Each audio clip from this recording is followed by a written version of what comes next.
حي على الفلاح. Brothers and sisters, many times we end up complaining about people and we promise that we don't want to be like them, and we end up becoming worse than them without realizing it, because we're pointing fingers, not knowing that the way to change is actually to begin with yourself.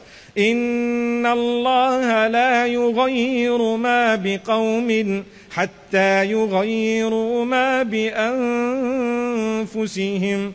Allah will not change the condition of a nation until and unless they don't change themselves. Each individual needs to change himself. And I've come across many people who don't believe in that verse. They don't. They say, well, there's a problem there. Why should I change myself? Well, that's Allah, your maker, telling you, you have to adjust yourself.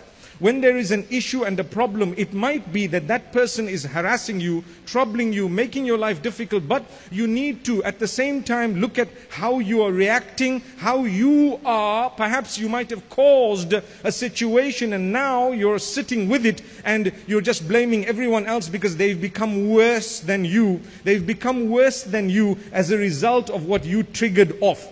And this is why it's important for us to know that Allah subhanahu wa ta'ala keeps reminding us about ourselves. You know, if you have to adjust yourself, you have to become more conscious of yourself, you have to develop yourself, and so on. It's the beginning point. It might not solve the whole problem, but the minimum is, it's going to make you look at matters from a different light. It's going to make you look at things from a different light. I'm in a situation, for example, I love my spouse, but I'm having an issue with the broader family. Well, I can tell you I'm going to have to live with that to a certain degree. And what that degree is differs from situation to situation, and perhaps will also differ based on how I deal with it. So if I deal with it in a proper way, perhaps I will be able to minimize the issue, and I will be able to look at it with a broad heart.